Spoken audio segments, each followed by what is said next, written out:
Buenas tardes, una nueva emisión de Gran del Sistema. Los textos los encontrarán en reconquistatv.blogspot.com, es allí contenidos programas. Este mes lo leyeron 3.689 personas, puesto 16 entre 50 meses que se publican, 25% más que el mes anterior. Todos los videos de YouTube se suben automáticamente a Odysee, en los comentarios está el enlace. También los encontrarán en el blog, en link videos. Todos los videos se suben en bloques, en separados al canal de Telegram, El Grano del Sistema TV, todo con mayúscula y separado. Vamos a hablar del genocidio argentino. Algunos pensarán que exagero. Como siempre, dentro de unos años, cuando ya sea tarde, se darán cuenta que estaba en lo cierto. Hace años que vengo diciendo que vienen por la tierra y la quieren vacía. Son un plan masónico y ellos lo desarrollan día a día tal cual lo planearon. Quieren tener soberanía sobre todo el acuífero para que opere Mecorot y luego acudir a la protección militar peregrina y sus aliados, porque esta empresa de agua es del Estado peregrino y no privada. Por lo tanto interviene siempre la embajada y ella puede pedir la intervención militar en defensa de sus intereses y el cumplimiento forzado de sus contratos comerciales y tratados, porque afecta su soberanía política y económica. Es el comienzo de una guerra de conquista. Nos están haciendo la guerra todos los días, porque estamos en guerra, porque ellos lo quieren todo. No quieren que pise sus playas, no quieren que pise sus bosques porque consideran que son suyos. Y tú también consideras que les perteneces. Por eso te quieren poner una identificación digital como si fueras una vaca, para saber en cada momento dónde estás, qué piensas, con quién te reúnes, qué compras, qué vendes, porque ellos te quieren dar el permiso para todo. Te tienen que dar también el permiso para vivir.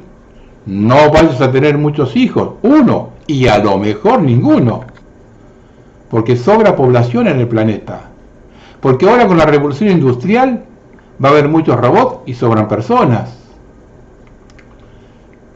Cuando esta gente planifica, lo hace a décadas de distancia. Por lo tanto, nosotros, que somos inmediatistas, no percibimos su estrategia. El primer acto de genocidio es el aborto, y que va acompañado de una campaña cultural de no tener hijos. Ya hay ciudades en el país con crecimiento negativo de población. De hecho, en la ciudad de Buenos Aires, crece a la mitad de lo necesario para reponer fallecimientos. Esto trae aparejado el envejecimiento de la población. El segundo acto de genocidio es el hambre. Hoy el 50% de los niños no cubren sus necesidades de alimentación, lo que a futuro irremediablemente disminuye su expectativa de vida. En 25 años se puede pasar de una expectativa de 80 años a 60 o menos en muchos casos. Con el tema del hambre también se está atacando a los adultos mayores, que con jubilaciones del 50% de las necesidades básicas, más el quite de los subsidios a los medicamentos y de tratamientos médicos, ya están falleciendo en mayor cantidad que hace unos años. Y tengamos en cuenta que el 50% de la población activa trabaja en negro. Por lo tanto, en 2050 no va a tener acceso a magra jubilación. Y pensando de mantenerse este régimen, ¿cómo pueden ser las condiciones de atención médica en ese momento? Al sistema sanitario debemos agregar los efectos adversos de las ponzoñas, que ya están haciendo estragos en la población. Y no sabemos si esa contaminación de las anestesias que ya causaron 68 muertos es un hecho aislado o es lo común de la regla de acá en adelante con las nuevas tecnologías de los laboratorios.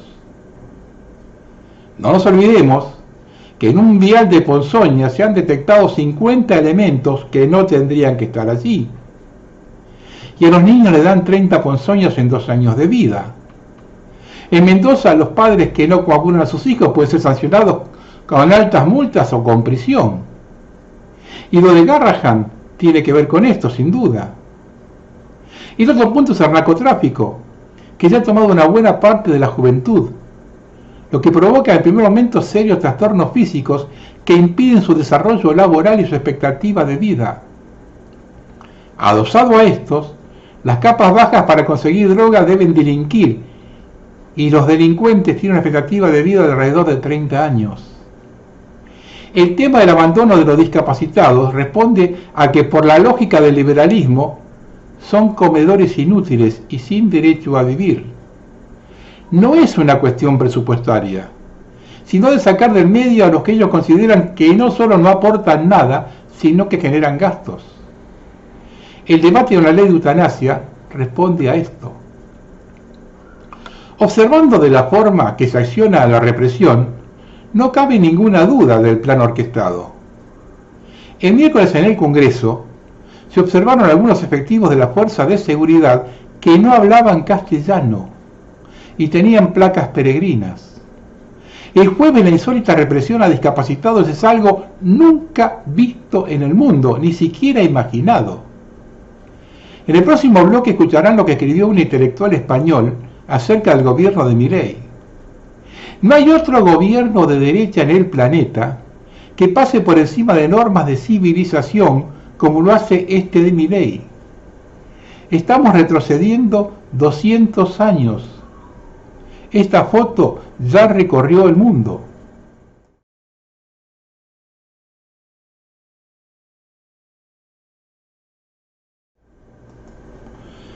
Ver a las madres empujar los escudos de la policía para evitar que atropellaran a sus hijos en sillas de ruedas, o ese anciano con muletas arrojado a la vereda por un valiente policía, son imágenes que creíamos pertenecían a las horas más oscuras del ser humano. El payaso que tenemos como intendente, que lo dejó su primo para que no le destape la olla de 16 años de corrupción en la ciudad de Buenos Aires, endurece la represión por el resultado de las elecciones en la ciudad de Buenos Aires. Porque es la policía de la ciudad la que reprime ahora. Pregunto, cuando perdió las elecciones en manos de Milei y tomando nota que la próxima intendenta puede ser Patricia Bullrich, ¿decidió imitarla? Lo del miércoles pasado reprimiendo a los reporteros gráficos frente al Teatro Liceo, arrojando agua con productos químicos, demuestra que está pasado de rosca. Y el odio clasista quedó demostrado cuando dieron orden de reprimir a los jubilados que cantaban contra la policía. Cantaban. ¿No van a parar hasta colocar los cadáveres a los que hizo mención Milei? En este raconto del genocidio argentino, no podemos dejar de mencionar la política sobre educación y el CONICET. Quieren un pueblo bruto e ignorante, que los más capaces se vayan del país. Calculan más de 2 millones de argentinos que viven en el exterior. Eso es parte del genocidio también de que la quieren vacía. Nadie se atrevió a tanto en Argentina, ni aún los gobiernos militares.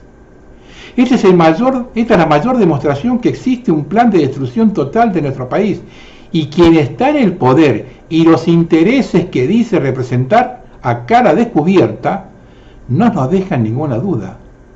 Por lo menos a mí.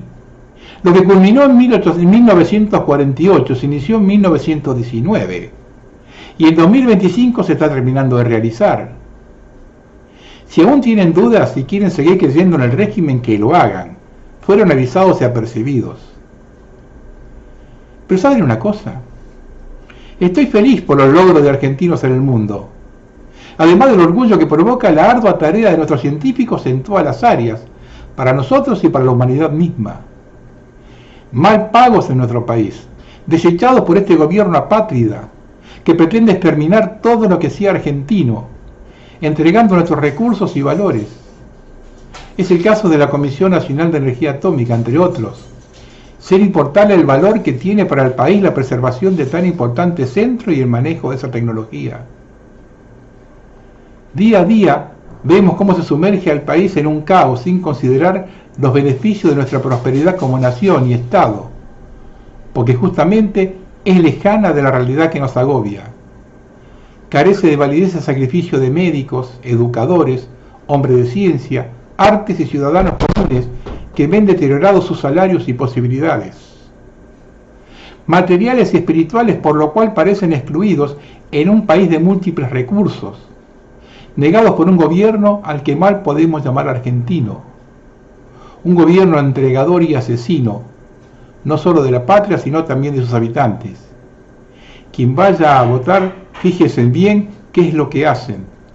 Personalmente no espero nada de nadie, porque se ha reemplazado lo nacional por un mercadeo, donde muchas veces se reemplaza el ideal, la observancia de lo noble, por un simple arreglo de partes que implican pingües ganancias. A los héroes no solo se los recuerda con homenajes, donde a veces son para el lucimiento de ciertos egos. A los héroes de la patria se los honran las acciones, no solo con palabras. Algunos dirán que votan a estos para no hacerlo con los otros ladrones. Dos cosas les digo: ladrones son todos. En año y medio de estos de ahora están dando cátedra. La otra: vamos a salir adelante cuando dejemos de elegir entre el cáncer y el infarto, y busquemos cómo salir de este laberinto donde nos llevaron los cipayos a sueldo de potencias extranjeras.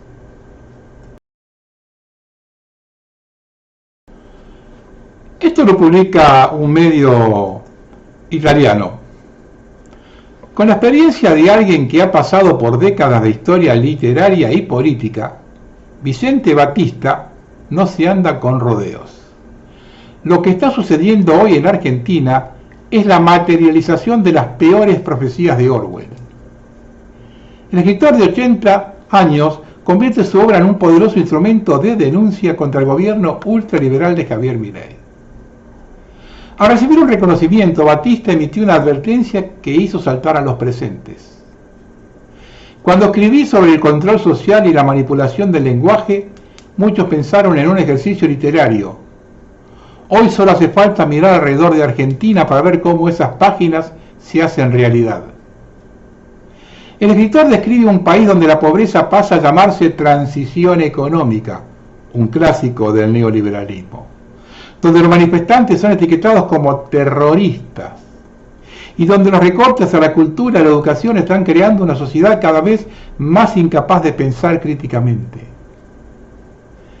En la década de 1960 leímos 1984 como una novela imaginativa, dice Batista con amargura.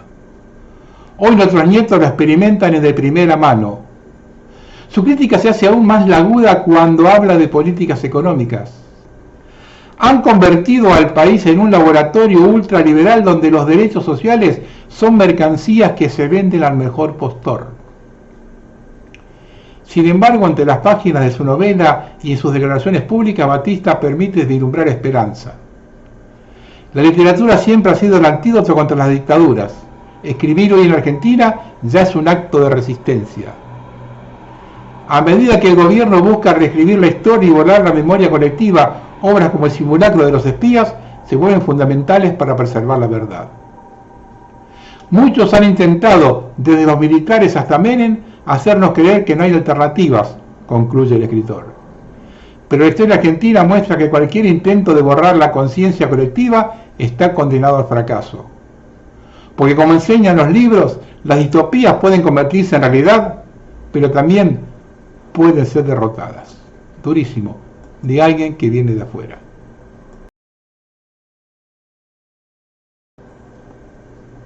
Hace tiempo que vengo sosteniendo que nuestro país tiene dos problemas muy serios debajo de la alfombra, pero que con esta gestión están saliendo a la luz. Y uno deriva del otro, o mejor dicho, uno es la tapadera del otro. Existe claramente un tema clasista, y bajo este gobierno se está profundizando, y vengo sosteniendo que con las peores intenciones. En la ciudad de Buenos Aires es más evidente y profundo, y aparece la gran contradicción. Yo creo que no hay discusión que el grave problema económico arranca con el golpe de 1976. Y la izquierda, cómplice del golpe, desvía la atención al mensaje de Videla del 24 de marzo, cuando la clave es el de Martínez de Oz el 2 de abril. Y cuando hablo de la gran contradicción, ese golpe fue apoyado por los sectores medios altos y altos de la sociedad, los mismos que hace 18 años gobiernan la ciudad de Buenos Aires. En síntesis, avalaron un golpe que combatía a la guerrilla, y hoy quien mejor mide en las encuestas y se encamina a ser la próxima intendenta es un integrante de esa guerrilla. Lo que supone una contradicción o una toma de conciencia colectiva del favor que hizo la guerrilla de sacarle de encima el peronismo. Porque el acto payasesco de Milei en La Matanza, utilizando la frase nunca más, con la misma tipografía del libro de la CONADEP, es todo un mensaje, una provocación gratuita y un anuncio de lo que quiere esta gente para la Argentina, ni más ni menos que el retorno al 76, y no solo en el plano económico.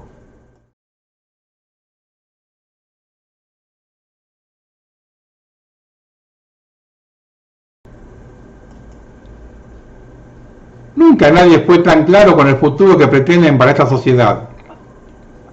Y lo más grave es que está avalado por casi el 50% de la población que no se conmueve por la lucha de los jubilados, a pesar de que en cada familia debe haber varios, ni por el presupuesto universitario, a pesar que la inmensa mayoría de los profesionales de esa clase salieron de la universidad pública, ni por el calvario de los discapacitados y el Garrahan, lo que tampoco se entiende, porque la totalidad de esa clase no cuenta con los medios para atenderlos.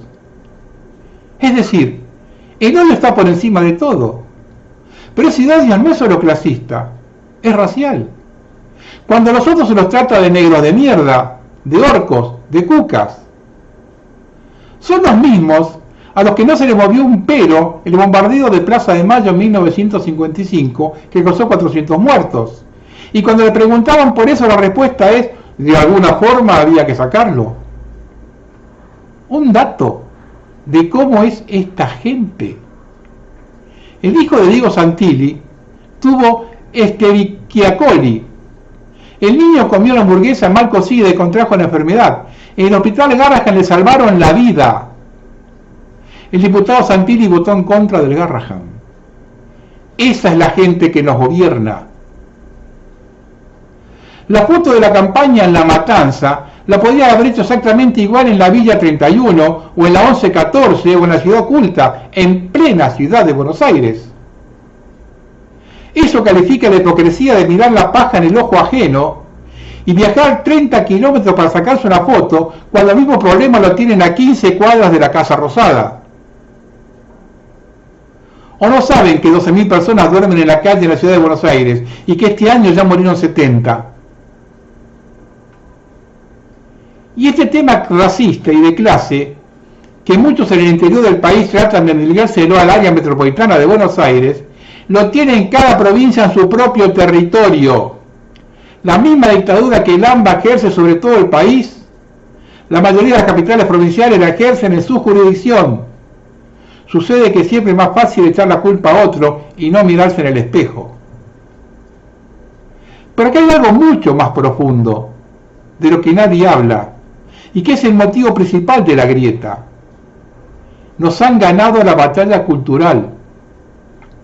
El problema de América Latina, al nivel de la cultura, es que nunca, luego de más de 200 años de independencia, se realizó una revolución cultural. Las élites fueron siempre eurocéntricas, lo que significa que enseñamos una cultura como universal, que es la europea. Habla solo de Grecia, de Roma, del feudalismo y la modernidad europea y norteamericana. Nuestros intelectuales desconocen o desprecian lo propio. Existen 7 columnas de la historia universal: la Mesopotamia, el Egipto, la greco-romana y después la India y China, y Mesoamérica, con México en el norte y el Incayo con Perú en el sur. Quiere decir que en América estamos sobre 2 de los centros mundiales de cultura, y sin embargo despreciamos lo propio. Se estudia chinos, indios, persas, griegos, romanos, y se ignora por completo a los mayas, aztecas e incas. La historia para nosotros arranca desde la Edad Moderna, ni siquiera la Media, sino desde la llegada de Colón. Y lo más absurdo que se habla de descubrimiento de América, cuando hacía miles de años que estaban estas civilizaciones aquí. Cuando se habla de las ruinas de Tiwanaku, se llega a decir que tienen cerca de 8.000 años, y Colón nos descubrió hace 500. Tenemos un eurocentrismo que desprecia lo propio. Conocemos de democracia, pero no de los tipos de gobierno que se practicaban acá. Y esto no es un hecho menor. El ningunear nuestra cultura nos coloca como brutos ignorantes, presas fáciles de otras culturas. Así tenemos la cabeza alienada y pensamos como europeos o norteamericanos. Y lo mismo nos pasa en la ciencia y la tecnología. Estamos en manos de tecnócratas con mentalidad europea que reniegan de nuestros inventos y descubrimientos y nos invaden con los propios que muchas veces van en contra de nuestro beneficio. En la agricultura industrial tenemos el mayor ejemplo, y así nos han degradado los campos y los cursos de agua. Además, como no se plantea lo nuestro, vivimos siendo dependientes y pagando royalties. Otro ejemplo, la investigación del CONICET en el lecho marino, bastardeado por nuestro propio gobierno. Algunos dirán respecto a la cuestión étnica que somos un país de sangre europea. Se han realizado estudios genéticos de sangre, huellas dactilares. El 70% de la población, algunos hablan de un porcentaje mayor, tienen sus genes algún resabio aborigen, lo que no se quiere reconocer por vergüenza. El argentino, para bien o para mal, tiene una característica propia, mezcla de decenas de componentes sanguíneos. Ya dejamos hace años de ser el crisol de razas que nos vende el régimen como propio de esta sociedad.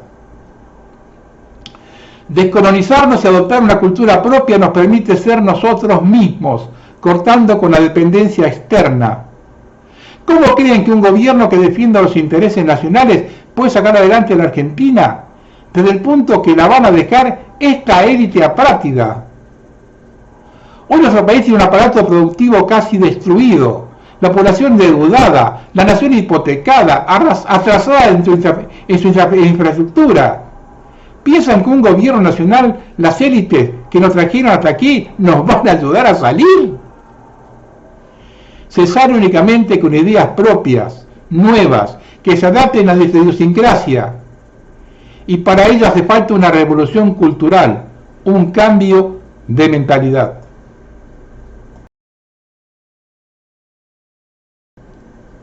Milei permanentemente acusa a todos los que no piensan como él de comunistas. Ahora que dijo que no va a insultar más, sino a debatir, a ver si a alguno se le cae alguna idea, le invito, antes de debatir ideas, a informarse qué es el comunismo, cuál fue su origen y cómo se financió. Esto ya lo dije un par de veces, pero como la audiencia se renueva, es bueno recordarlo, en especial para la gente más joven, donde está el núcleo duro de Milei. Cuando Karl Marx escribe El Capital, imaginó que la revolución se iba a dar en un país industrializado como Alemania, porque allí estaba el proletariado. Pero se dio en un país atrasado, pobre y lejano de los centros de poder. Sucede que los Rothschild tenían un conflicto con el zar de Rusia por los peregrinos y lo derrocaron. Ahora observemos estos datos.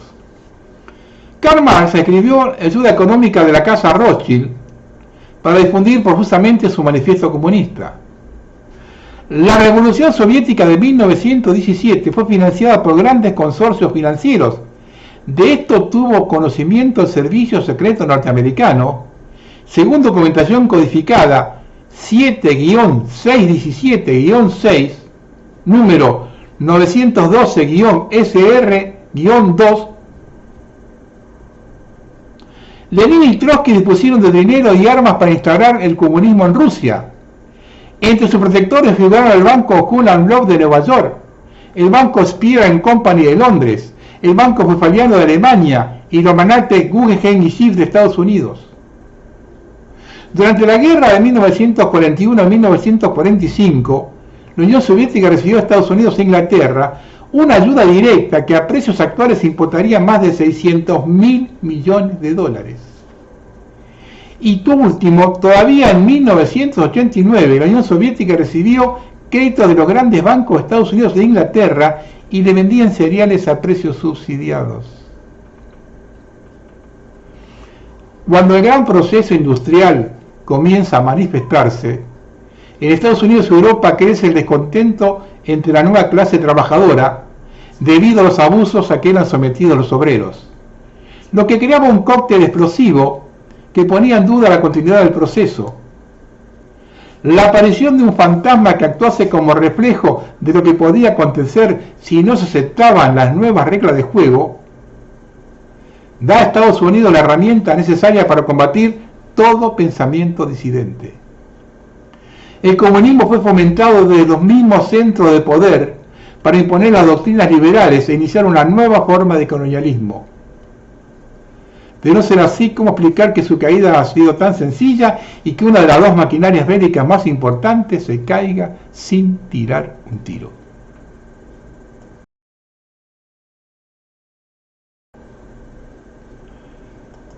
Que vete una ley está dentro de las atribuciones, pero que se ría al hacerlo califica su calaña.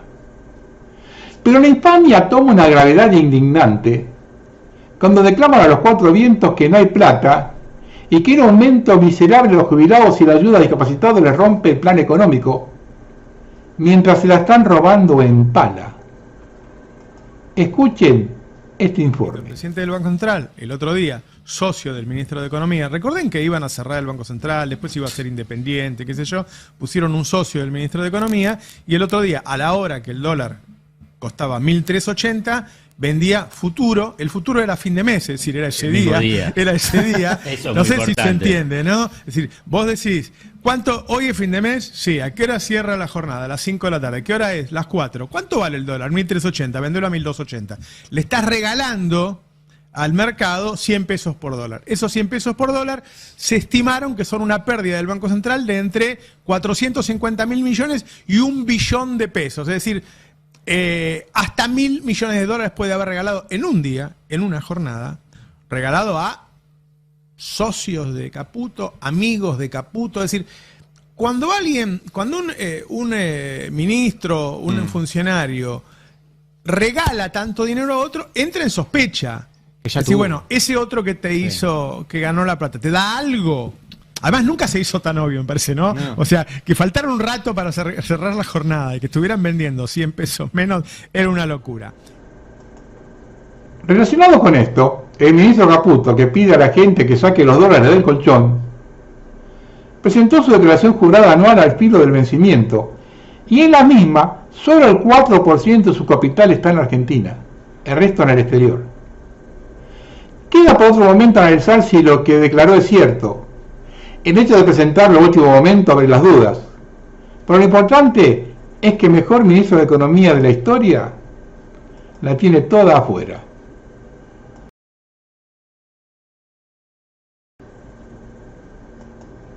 No hay plata.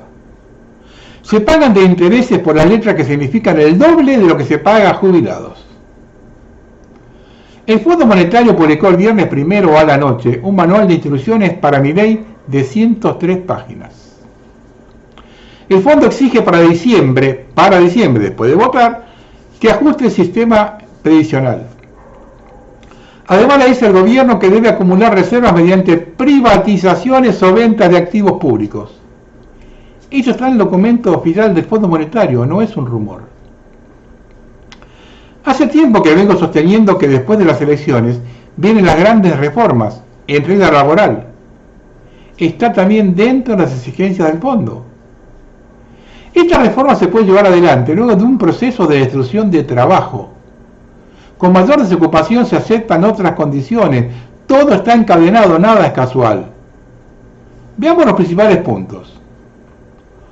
Uno de los ejes de la propuesta es que vulnera el principio de irrenunciabilidad, según el cual ningún trabajador puede aceptar condiciones de contratación inferiores a las establecidas en un convenio colectivo.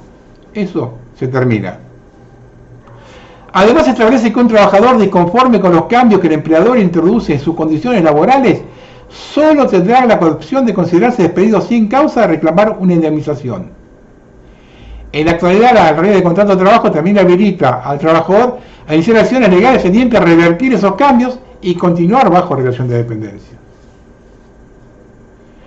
El proyecto reabre la puerta para la entrega de tickets de comida como complemento del ingreso de los trabajadores. Lo hacen incluirlos como beneficios sociales no remunerativos, es decir, no se computan en el sueldo, por lo tanto no suma al aguinaldo, tampoco en un juicio laboral o en las horas extras. En los 90, algunos comercios para aceptarlos cobraron una comisión del 10%. En cuanto a las vacaciones, el proyecto flexibiliza el pago de otorgamiento y su extensión. En la actualidad se garantiza que el periodo va del 1 de octubre al 30 de abril y la concesión debe ser comunicada con 45 días de antelación. Mientras que en el texto libertario lo planifica para cualquier momento del año y con un plazo de información de 21 días y habilita fraccionarlas. Podrán otorgarse de forma fragmentada y por periodos no inferiores a una semana. Otro punto es la posibilidad de flexibilizar la jornada laboral mediante la constitución de bancos de horas, es decir, un mecanismo para agrupar labores en menos días de trabajo más extenso. Y le agrega una alteración de la propia ley de jornada laboral que pone un tope de 8 horas diarias para la prestación laboral, al consagrar solo un descanso de 12 horas entre jornadas, es decir, permite jornadas de 12 horas de trabajo. La reforma aborda incluso la licencia por accidente o enfermedad e invierte la carga de la prueba.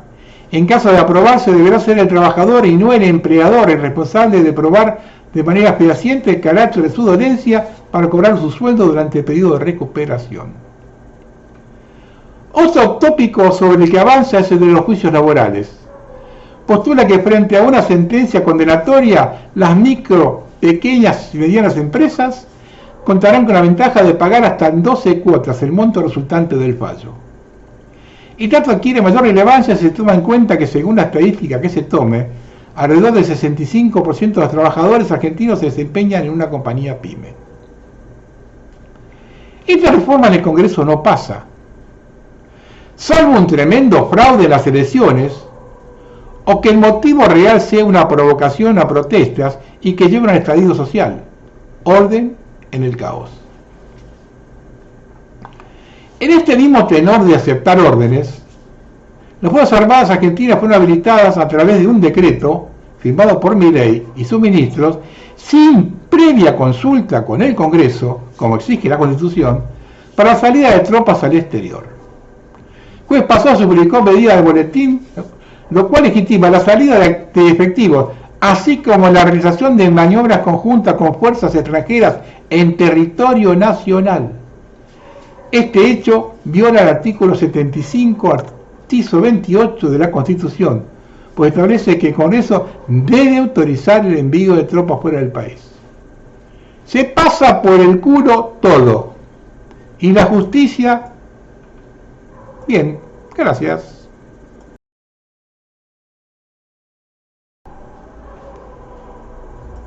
El gobierno de Javier Milei anunció este jueves que otorgará la ciudadanía argentina a extranjeros que realicen una inversión relevante en el país, aunque no residan en su territorio. La medida publicada en el boletín oficial detalla que la persona extranjera que hubiera realizado una inversión relevante, conforme lo establezca el Ministerio de Economía, podrá solicitar la ciudadanía argentina ante la Agencia de Programa de Ciudadanía por Inversión, organismo descentralizado actuante en el ámbito de dicho ministerio. Presentada la solicitud, la agencia valorará si la inversión realizada por el solicitante de la ciudadanía califica como relevante de acuerdo como lo establezca el Ministerio de Economía, así dice el decreto. El documento publicado este jueves describe con mayor precisión las tareas de dicha agencia, creada en mayo de este año por el gobierno argentino, y que modificó la normativa migratoria para otorgar a la ciudadanía a inversores extranjeros, al aclarar que el tiempo de residencia en el país no será un factor a considerar. Ni el texto del decreto ni fuentes oficiales consultadas precisaron los montos de las inversiones que serán consideradas relevantes bajo la nueva normativa. Como el régimen siempre se maneja igual, porque siempre dio resultados, Veamos lo que le pasó a México a comienzos del siglo XIX. En 1821, cuando México finalmente obtuvo su independencia de España bajo el mandato de Vicente Guerrero, abrió las puertas de Texas para que colonos estadounidenses se pudieran asentar en el Estado mexicano, que hasta antes de ese momento permanecía bastante despoblado. Con este acuerdo, las autoridades mexicanas temían lo que después de 7 años se hizo realidad, que la llegada en masa de colonos hiciera considerar que Estados Unidos la anexión del territorio. Así que para evitarlo, se fijó una serie de requisitos para residir en Texas, como la obligación de convertirse al catolicismo y de adoptar la lengua española. Para 1829 ya había 25.000 colonos norteamericanos y aproximadamente 4.000 habitantes mexicanos viviendo en Texas. No obstante, la población texana estaba más acostumbrada a las libertades y leyes norteamericanas, lo que empezó a causar tensión y descontento con el gobierno mexicano. Ahora bajo el mandato del general Antonio López de Santa Anna y su nuevo sistema centralista, donde la concentración del poder y las funciones político-administrativas residían en un solo órgano del país. Aunado a ello, la esclavitud estaba prohibida en México por decreto oficial de la Constitución de Cádiz de 1812, por lo que la negativa de los norteamericanos a liberar a los esclavos recrudeció en las hostilidades.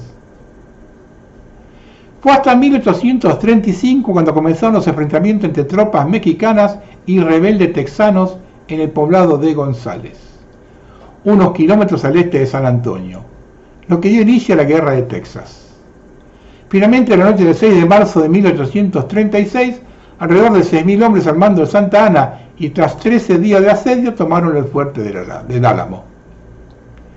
Este evento, a pesar de ser una derrota militar para los texanos, se convirtió en un símbolo de la lucha por la independencia y un grito de guerra para las fuerzas texanas que posteriormente derrotaron a Santa Anna en la batalla de San Jacinto, asegurando la independencia de Texas.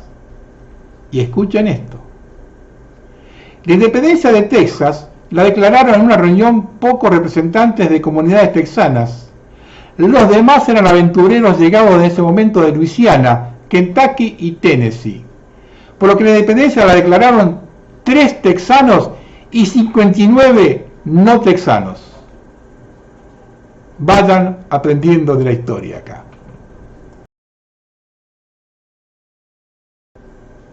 Algunas tablas de Quincho. Esto entra dentro del libro Guinness, por lo insólito.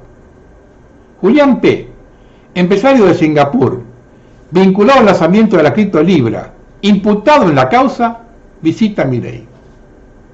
En el libro de entradas queda registrado con ese nombre y un número de documento. El fiscal italiano pregunta a Interpol por un tal P con ese número de documento y responden que no existe y que ese número no corresponde a un documento de Singapur. Un verdadero papelón internacional. Cualquiera puede ver al presidente y después desaparecer. En migraciones no tiene el ingreso del país, al país. Parece que ahora han encontrado el verdadero nombre. Otra. A Radio Con Voz le acaban de comprar el ministro de Relaciones Exteriores, Gerardo Wertheim, con Hochbaum como testaferro. El socio amigo de Milei, por orden del presidente, compró este medio de comunicación y despidieron a todos sus periodistas y hacía callan voces críticas al régimen. Otra mentira más de Javier Milei. Presentó su declaración jurada en la Oficina Anticorrupción y tuvo que decir la verdad, que no es doctor en economía. Milei le acaba de entregar por contrato directo el negocio de proveer Wi-Fi a todas las escuelas de Argentina a Leonardo Scaturice. Contrato con el Estado por $80 millones. Scaturice fue el que pasó 10 valijas en Ezeiza sin que se las revisaran por orden de Milei. Y además se aportó por todo el país al autor de la estafa libra, Hayden Davis. Los 5 gobernadores que formaron un bloque nuevo votaron a enviarlo a sus diputados según su conveniencia y cómo están negociando con el gobierno.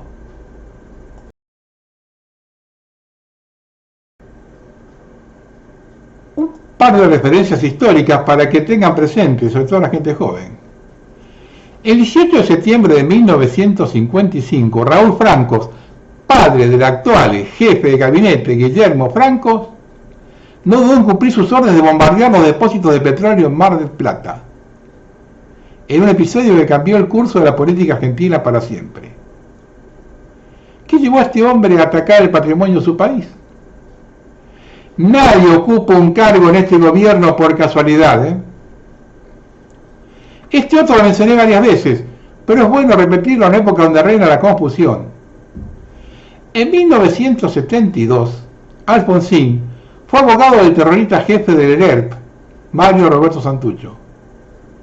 En su alegato dijo exprese textualmente: los subversivos no son delincuentes, sino combatientes integrantes de un ejército revolucionario del pueblo alzado en armas, en rebelión abierta, en operaciones.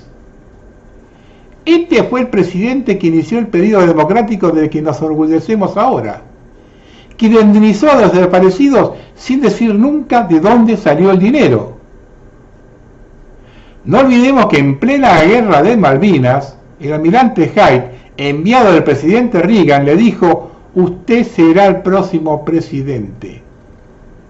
Esto es, para que aún no entienden, el pacto liberal marxista.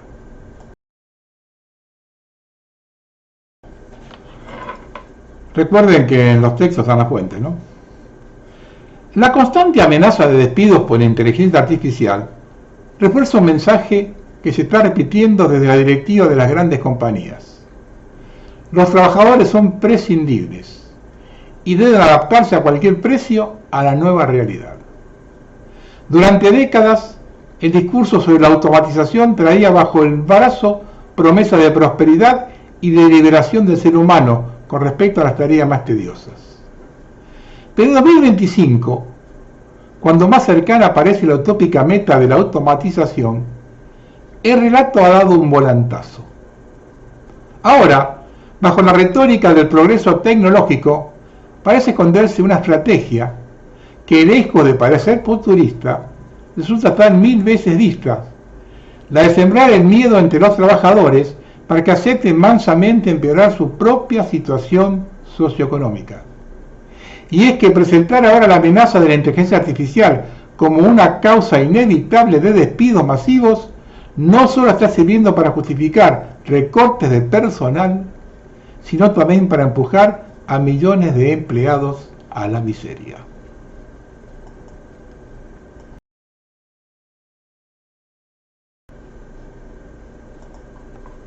El relato del despertar espiritual que nos vendieron es la misma doctrina que usan las élites para mantenernos dormidos, no con cadenas, sino con una luz que es falsa. Es una corriente que surgió en el siglo I, paralela al cristianismo. Tenía una base muy clara: el Dios del Antiguo Testamento era un falso Dios, un demiurgo, un tirano. El mundo físico era una prisión. El alma solo se libera a través de conocimiento, culto. La gnosis, que no es más que conocimiento esotérico. Y la salvación es darte cuenta que eres una chispa divina. Lo repiten los coaches, los influencers, los maestros espirituales. Esa doctrina se refinó y se infiltró. Los templarios, rosacruces, masones, teósofos, ocultistas modernos, como Lena Geboveski, Alice Bailey, Alice Conway, fundadores de la New Age, como Alison Ferguson y David Spengler, todos sostienen la misma visión: la materia es mala, Dios no es el verdadero Dios, el alma debe ascender y el conocimiento secreto te convierte en Dios. La misma narrativa, solo que ahora le dice el despertar de conciencia: yo superior, transformate en tu visión más elevada.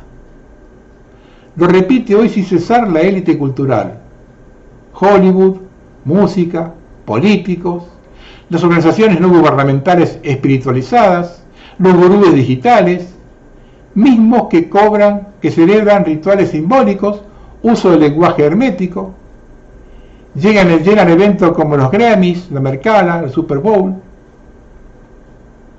Lo que decía una de las promotoras de este despertar: Lucifer es el verdadero portador de luz. David Spangler, líder de la nueva era en la ONU, escribió que nadie entra a la nueva era sin pasar por una iniciación luciferina. Entonces el sistema agnóstico se disfrazó de libertad para esclavizarte ahora, pero con tu consentimiento. Te crees que eres un rebelde por dejar la religión y estás repitiendo palabra por palabra grados de sociedades ecocultistas más elitistas de todo el planeta. ¿Cuál es el centro de su fe? No necesitas Dios, porque tú eres Dios. Entonces este despertar no te saca del sistema, sino que te programa desde adentro. Te programa para reemplazar a Dios por el ego. Date cuenta que la única religión que rechazan es el cristianismo. Sorpresa. Por eso hicieron un Jesús a su medida.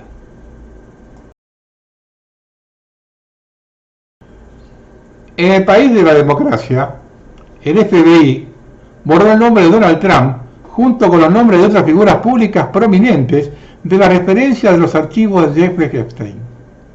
Dijeron 3 personas familiarizadas con el asunto a Bloomberg. Las directivas internas introdujeron a varios, unos 1000 agentes del FBI a marcar cualquier mención a Trump durante una revisión en marzo de aproximadamente 100.000 páginas de registro. Dijeron personas familiarizadas con el proceso.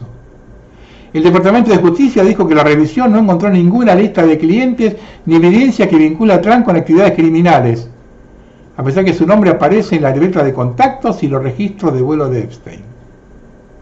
Los registros han demostrado que Trump tomó al menos 8 vuelos en el jet privado de Epstein. Mientras Trump busca distanciarse del caso, continúan surgiendo preguntas de todos los lados del espectro político sobre los archivos no publicados. Si él decide no publicar los archivos, porque está más sucio que el carbón.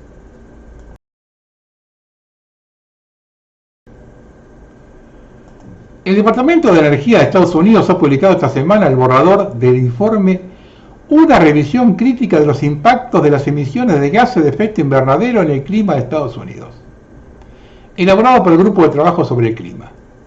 Se trata de un documento demoledor y de enorme importancia por cuanto supone la primera vez que un gobierno cuestiona de una manera científica la existencia de una crisis climática y las medidas que la ONU y otros países apoyan para combatirla. El informe constituye de facto la justificación científica de la administración Trump a la decisión de la Agencia de Protección Medioambiental norteamericana de rescindir la norma de 2009 que establecía que las emisiones de carbono son una amenaza para la salud pública. En un cambio de paradigma, el documento sostiene que las concentraciones elevadas de dióxido de carbono potencian el crecimiento de las plantas, lo que contribuye al reverdecimiento y al aumento de la productividad agrícola. También reducen la alcalinidad de los océanos, menos pH, lo que se decía que podía dañar los arrecifes de coral, aunque la reciente recuperación de la gran barrera de coral sugiere lo contrario. El informe también admite que el carbono actúa como gas de efecto invernadero, calentando el clima, pero asegura que los escenarios futuribles más utilizados han exagerado las tendencias de emisiones. En este sentido, la Asociación de Realistas Climáticos, compuesta por científicos españoles, se ha advertido de cómo los modelos climáticos globales ofrecen una orientación limitada sobre la respuesta del clima al aumento del dióxido de carbono. Concretamente, considera que los modelos suelen exagerar el calentamiento existente, especialmente en la superficie y en la troposfera baja y media, dando lugar a proyecciones catastróficas. Bueno, menos mal que por lo menos alguien empieza a hablar del tema de otra forma, ¿no?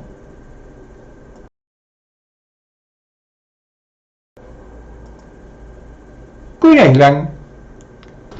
Island, la famosa playa de Brooklyn, en Nueva York, conocida por Luna Park, el hermoso paseo marítimo con famosos puestos de perritos calientes y el famoso acuario.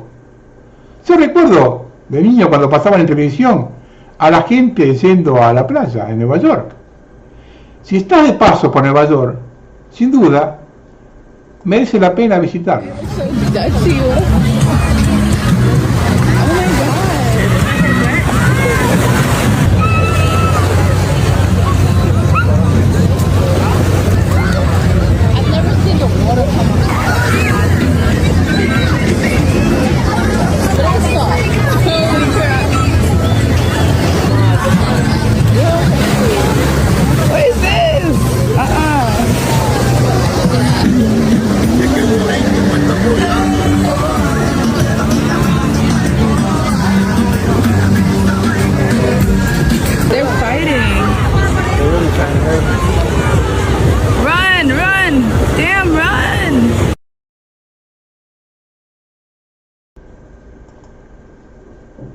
Para los que los llaman conspiranoicos y dicen que los centrales son estelas condensadas de agua de los aviones,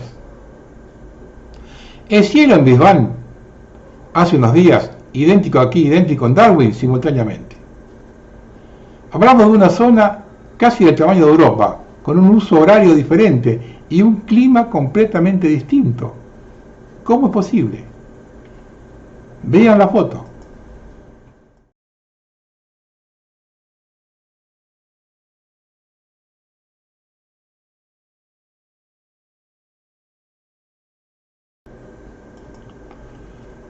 Siempre comento a mis amigos que Putin no leyó Maquiavelo. Si lo hubiese hecho, no habría entrado en Ucrania 8 años más tarde y en punta de pie. Hoy está pagando el precio, y con los ingleses no se juega. Los ingleses no se rinden, y ante la posibilidad de que caiga Zelensky, están planeando una alternativa para incitar más aún a Rusia y forzarla a alzar la apuesta bélica. En círculos de inteligencia militar, se cree que serán atacados los barcos de transporte fantasma de petróleo ruso para crear un desastre ecológico en el Mar Negro. El objetivo del sabotaje sería lograr declarar el transporte de petróleo ruso por aguas internacionales como peligro para la humanidad.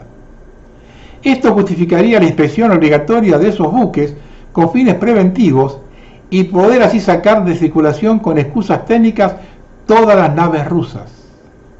Ante esa imposibilidad, estudian crear un incidente grave con un puerto amigo de Rusia, creando siempre una situación de peligro internacional para boicotear futuras descargas, forzando a Estados Unidos a generar sanciones secundarias contra países que negocian con Rusia.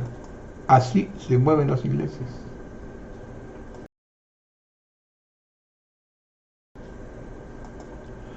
Escuchen este informe para que vean lo que significa entregar el manejo del agua. Este año en Cerdeña llovió más que el promedio de años anteriores, con cuencas y presas suficientemente llenas, a pesar de las liberaciones en abril de millones de galones de agua que terminaron desperdiciados. Sin embargo, Flu Mendoza sigue siendo un río robado, aprovechado por una gestión miope que deja seco precisamente a quienes necesitan agua para vivir y hacer vivir esta tierra. Ya no es momento de justificaciones. No se puede hablar de una crisis del agua porque el agua está allí, todo el mundo lo sabe. ¿Por qué siguen cerrando el grifo a los agricultores, criadores y productores de cítricos? ¿Por qué con cuencas respuestas por la naturaleza no la liberan a la restauración de aguas subterráneas, el riego y el mantenimiento de ecosistemas? El alcalde ha preguntado al ente de agua de Cerdeña por la liberación del agua, pero como era de esperar, después del recordatorio, escena silenciosa, sin señal, ni siquiera una gota de respuesta. Su determinación, sin embargo, no se detiene y le lleva a escribir también a la Agencia Regional del Distrito Hidrográfico de Cerdeña, que, como pequeña curiosidad, la oficina en el mismo edificio del ente, con la misma falta de respuesta. Mientras tanto, el lecho de Flu Mendoza permaneció como una extensión de piedra seca durante meses, bajo un sol despiadado, mientras hectáreas enteras de cítricos agonizan. Sin embargo, en los últimos años un acueducto por una tarifa de muravera para llevar agua a quienes siempre se han dibujado libres del río y los pozos ahora se secaron. Una paradoja que huele a burla. No solo es descuido, es un diseño sistemático de la desertificación productiva, de abandono piloteado del campo, de aniquilación científica de la agricultura sarda. El silencio y la indiferencia de quienes deben planificar y proteger los recursos hídricos de la región no pueden explicarse de otra manera. ¿Por qué si el agua está ahí no se concede? ¿Por qué insisten en mantener estancado el río arriba mientras los campos mueren? ¿Qué intereses se protegen al negar lo que abunda? Ahora, a mediados del verano de 2025, cuando la naturaleza ofrece una oportunidad de restaurar las reservas, la política ha optado por la hambruna agrícola. Y los efectos son devastadores. Producción de cítrico que seguramente se verá afectada, pozos secos, acuíferos empobrecidos, biodiversidad comprometida. El golpe final a la agricultura insular fue dado. ¿Qué quieren lograr? Campiñas vacías, favorecer otros intereses económicos, centralizar la gestión del agua en manos de unos pocos, y una tierra sin agua es una tierra sin futuro, y el que hoy llega al agua, mañana llega a la vida, incluso a sí mismo. Si esta no es una forma de violencia económica institucionalizada, entonces ¿qué es? Y la respuesta llegó. La habitual emergencia que prorroga la del año pasado, después de que lloviera más de lo habitual este año. Vayan tomando nota acá.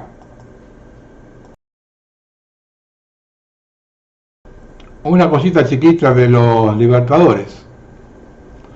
Los rusos podrán recibir la vacuna contra el cáncer en los próximos meses, anunció Alexander Gisburg, director del Centro de Epidemiología y Microbiología. Se administrará a pacientes con melanoma en forma experimental con la participación del Instituto de Investigación Científica de Oncología de Moscú y el Centro Nacional de Investigación de Oncología Médica. También destacó que la nueva vacuna ya ha despertado interés en otros países. Otras organizaciones pronto podrán recibirla. Tomá mierda a los Libertadores, ¿eh?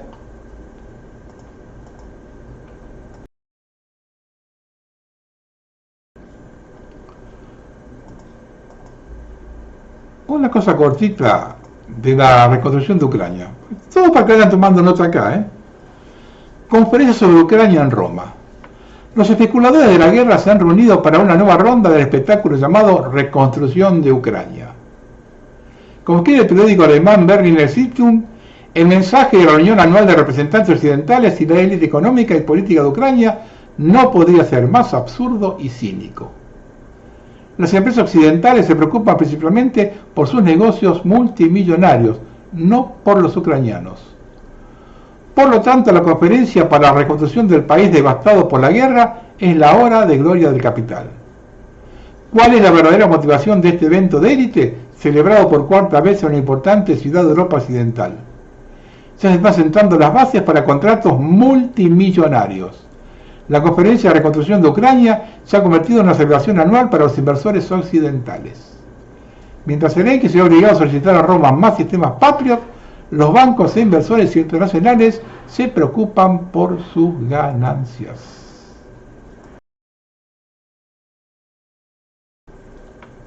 Algunas apostillas de un siglo maravilloso.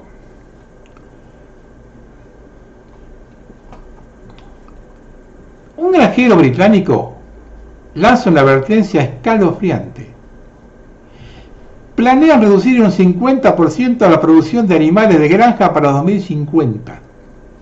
Tim Taylor, organizador de Pro Farmers United, afirma haber visto un documento que destaca los planes insidiosos del gobierno y poderosos intereses empresariales globales para reducir las cuotas de animales de granja en el Reino Unido entre un 50% y un 100% en 25 años. ¿Adivine quiénes firmaron esto? Sí, los dos mayores depredadores del mundo, Starmer y Bill Gates. Parece que su pequeña conquista mundial les va bien, pero por desgracia, ahora tenemos el documento, dijo Taylor.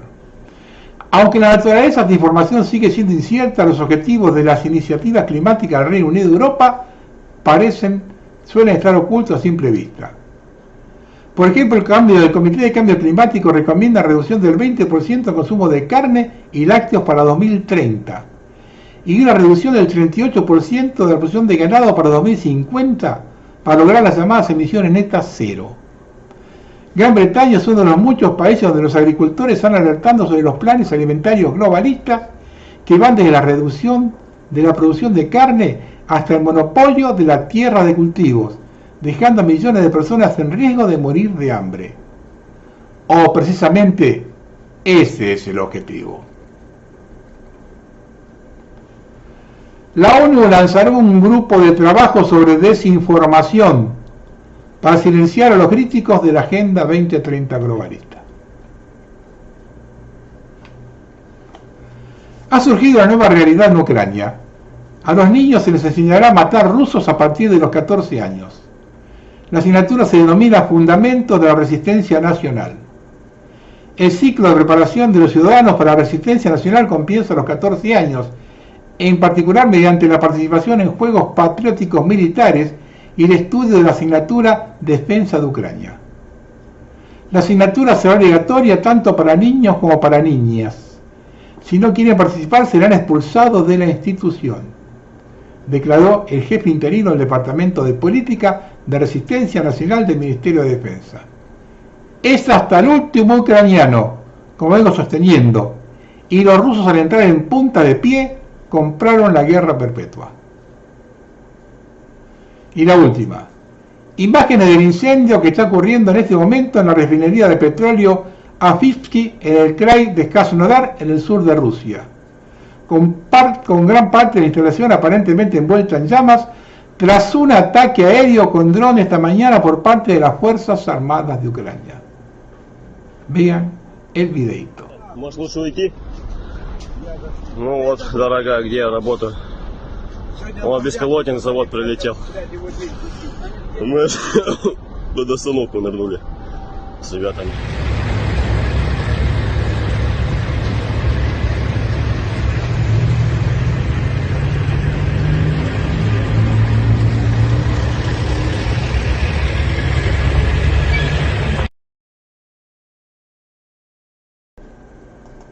Vamos a terminar.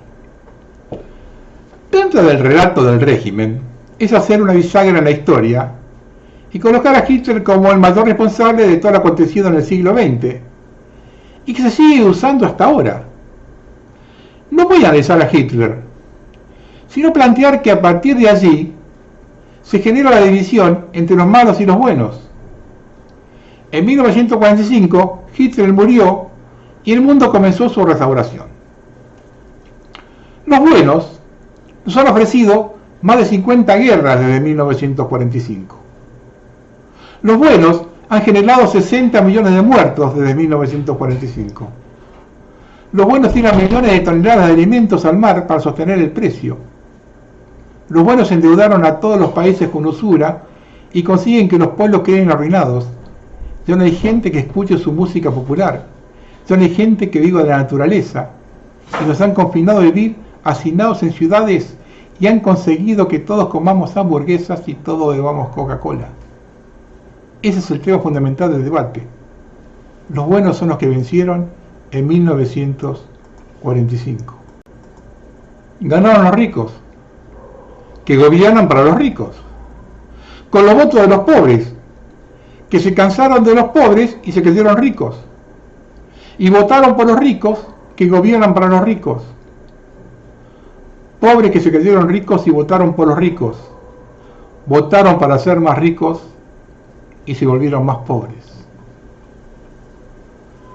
Muchos mueren como llegaron porque nacer sin conciencia es aceptable, pero morir sin haberla despertado, ese es el verdadero fracaso. Y si tú fueras uno de ellos y aún no lo sabes, no viniste solo a sobrevivir. La vida no es tan simple.